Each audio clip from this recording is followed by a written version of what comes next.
Hello everyone, কেমন আছো সবাই? আশা করছি ভালো আছো। আমরাও বেশ ভালো আছি। তো দেখো, এই যে আমি আর পাপা কিন্তু টোটোতে বেরিয়ে পড়েছি বেরু করতে। তো কোথায় যাচ্ছি আমরা? আমরা যাচ্ছি দিদুন বাড়ি, মানে আমার মার কাছে ষষ্ঠী নিতে। আজ হলো ষষ্ঠী।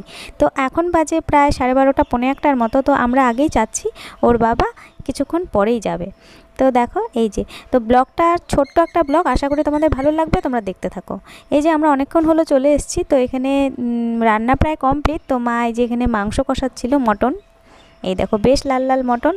তো আর হচ্ছে এখানে এই দেখো চিংড়ি মাছের মালাইকারি। আমি একটু দেখছিলাম কি কি রান্না হচ্ছিল। আর এই দেখো, এই যে এখানে আছে বাটা মাছ ভাজা, আর এখানে আছে শাক, এটা হলো ঢেঁকি শাক। তো আর এই যে আমার পাপা, ওর মাসির কোলে আদর খাচ্ছে। এই দেখো, পাপা কিন্তু এসেই মাসির কোলে উঠে পড়েছে, তখন থেকে মাসির কোলেই আছে আর আদর খাচ্ছে, মাঝে মাঝে মার কোলেও আসছে। তো দেখতে থাকো তোমরা। এই দেখো বাবা হাসছে আবার। এই যে এবার তো ও চলেও এসছে, আমার বর। তো আমরা বসেও পড়েছি ষষ্ঠী নিতে।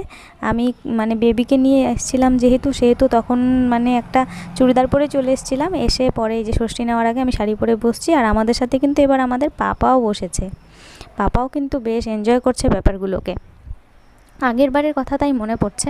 আগেরবার পাপা ছিল পেটে, তখন পাপা প্রায় 3-4 মাস মনে হয় পেটে ছিল আমার। তো এবার পাপা কোলে। তো সত্যি দিনগুলো কিভাবে কেটে গেল বুঝতেই পারলাম না। তো দেখো এই যে মা আমাদের ষষ্ঠী দিচ্ছে। সময়গুলো যে কিভাবে কেটে যায় বোঝাই যায় না। এই তো মনে হয় কদিন আগেই আগের বছরের ষষ্ঠী নিলাম, পাপা তখন পেটে, কিছুক্ষণ আগেই বললাম। তো সেই সময়গুলোকেও আমি খুব মিস করি, যখন পাপা পেটে ছিল। ওর মুভমেন্টগুলো, ও যে পেটের ভিতরে নড়াচড়া করতো।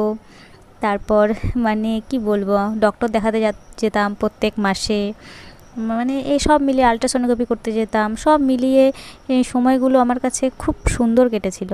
তো যাই হোক, কি বলবো, সময় তো সময়ের মতন চলতেই থাকবে, আমাদেরও জীবন এভাবেই চলতে থাকবে। পাপা একদিন আস্তে আস্তে বড়ও হয়ে যাবে। তো যাই হোক, তোমরা শুধু পাপাকে দেখো, আমার পাপা কিন্তু বেশ চুপচাপ করে পুরো ব্যাপারটাকে খুব ভালো করে দেখছে। আর ওর সামনে যদি কোনো জিনিস করা হয় না, ও কিন্তু খুব একটা কাঁদে না। ও সব কিছু দেখে বোঝার চেষ্টা করে যে কি হচ্ছে। আর দেখো এ কোল আর ও কোল, একবার বাবার কোল একবার মা কোল, পাপা এই করে যাচ্ছে। তো দেখো এর তো আমাদের ষষ্ঠী নেওয়া কমপ্লিট। এবার এই যে মা ওকে যা দিয়েছিল সেগুলো হাতে দিল। তো এই দেখো এবার আমাদের জামাই খেতে বসে পড়েছে। দেখো মা সাজিয়ে গুজিয়ে দিয়ে দিয়েছে, লজ্জাও পাচ্ছে, ক্যামেরায় আসতে চায় না, তাও আমি জোর করে নিই। তো আজকের ভিডিওটা আমি এটুকুই রাখলাম। তোমরা কিন্তু ভালো লাগলে লাইক করে দিও। তোমরা লাইক করলে আমি নেক্সট ভিডিও বানানোর জন্য অনেক উৎসাহ পাই। তো দেখা হবে তোমাদের সাথে নেক্সট ব্লগে।